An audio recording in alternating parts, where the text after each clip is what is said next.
Hello everyone, I am doctor Preeti. मैं एक MD general physician और डायबिटोलॉजिस्ट हूँ और आज मैं आप सब लोगों से बात करने वाली हूँ हेयर फॉल के बारे में।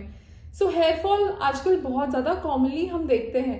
2 दिन पहले ऐसी ही एक पेशेंट मेरे पास आती है एंड शी सेज उसे काफ़ी टाइम से हेयर फॉल हो रहा था और उसके लिए वो 1 महीने से बायोटीन गमीज ले रही है, बट फिर भी उसके अंदर इम्प्रूवमेंट नहीं आ रहा है। आज हम इस वीडियो के अंदर डिस्कस करेंगे हेयर फॉल के क्या क्या रीजंस होते हैं और कैसे आप इसको इम्प्रूव कर सकते हैं। तो बायोटीन क्या है? Biotin is a type of vitamin जो आपको दिया जाता है अगर आपको डेफिशिएंसी है। बायोटीन डेफिशिएंसी, लेकिन आपको ये जानना बहुत जरूरी है कि इट इज वेरी रेयर और बहुत सारे रीजंस हैं जिसकी वजह से आपको हेयर फॉल होता है। पहले आप उनको करेक्ट कीजिए। बायोटीन तो बहुत दूर जाके आता है। इन डेफिशिएंसीज के अंदर सबसे कॉमन है लो एचबी। लो एचबी क्यों होता है? आयरन डेफिशिएंसी की वजह से। Anaemia due to iron deficiency is the commonest cause जिसकी वजह से आपको हेयर फॉल होता है। सबसे पहले आप अपने उस आयरन के लेवल्स को करेक्ट कीजिए। लोहे की कढ़ाई में खाना खाइए, उसके बाद ग्रीन लीफी वेजिटेबल्स खाइए। ग्रीन लीफी वेजिटेबल्स के अंदर थोड़ा सा लेमन डालिए ताकि आयरन का एब्जॉर्प्शन इंक्रीज हो जाए। विटामिन सी आयरन का एब्जॉर्प्शन इंक्रीज कर देता है। फिर दूसरी डेफिशिएंसीज में आता है zinc deficiency, manganese deficiency, vitamin B12 deficiency.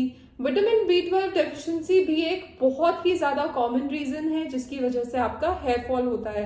ये वेजिटेरियंस में और भी ज्यादा देखी जाती है जो कि प्योर वेजिटेरियंस हैं। उसके बाद कुछ हार्मोनल रीजंस रहते हैं जिसकी वजह से हेयर फॉल देखा जाता है। इन हार्मोनल रीजंस में आता है जैसे PCOD, पॉलीसिस्टिक ओवेरियन डिजीज। ये फीमेल्स को होता है। इसके अंदर यूजुअली पेशेंट्स कंप्लेन करते हैं मेंस्ट्रुअल इरेगुलरिटीज की, फेस पर एक्ने आना या फिर फेस पर हेयर आना।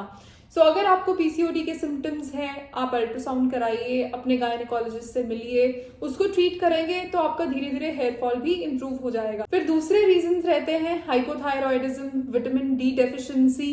इसके बाद नेक्स्ट जो कॉजेज रहते हैं वो है स्ट्रेस, एंजाइटी बहुत ज्यादा जिन लोगों में रहती है, स्मोकिंग अगर है, अल्कोहल बहुत ज्यादा है, they are also one of the most common causes to cause hair fall. आप पहले अपने इन फैक्टर्स को करेक्ट कीजिए। ये जैसे जैसे आपका न्यूट्रिएंट डेफिशिएंसी इंप्रूव होता है, स्ट्रेस इंप्रूव होता है, आप एक्सरसाइज करते हैं, मेडिटेशन करते हैं, तो आपका धीरे धीरे हेयर फॉल भी बेटर होना शुरू हो जाता है। इसके लिए आपको ये पता होना बहुत जरूरी है कि हेयर फॉल होता क्या है। बेसिकली अगर आपको 50 से 100 स्ट्रैंड्स पर डे तक हेयर फॉल होता है, मतलब 50 से 100 बाल तक अगर गिरते हैं, दैट इज कंसिडर्ड नॉर्मल।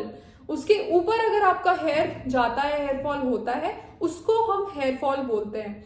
लेकिन कुछ पेशेंट्स ऐसे होते हैं जिनके वैसे ही बाल बहुत ज्यादा कम हैं, थिन हेयर है, स्पार्स हेयर है, उनके अंदर 50 तक भी हेयर फॉल जो है ज्यादा माना जाता है। If you have hair fall, get yourself check for nutrient deficiencies, hormonal imbalance and other stress, smoking, alcohol related factors, इनको करेक्ट कीजिए। आपका हेयर फॉल अपने आप इंप्रूव होना शुरू हो जाएगा।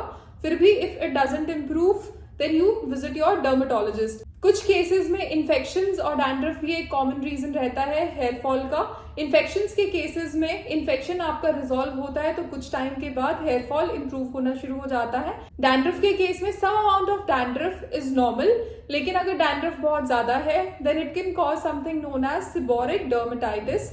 आपका स्कैल्प का इन्फ्लेमेशन होना शुरू हो जाता है and it causes hair fall. अगर वैसा कुछ है, बहुत ज्यादा डैंड्रफ है, आपके कपड़ों में, टेबल पर डैंड्रफ गिरा रहता है, तो आप अपने डर्मेटोलॉजिस्ट को कंसल्ट कीजिए।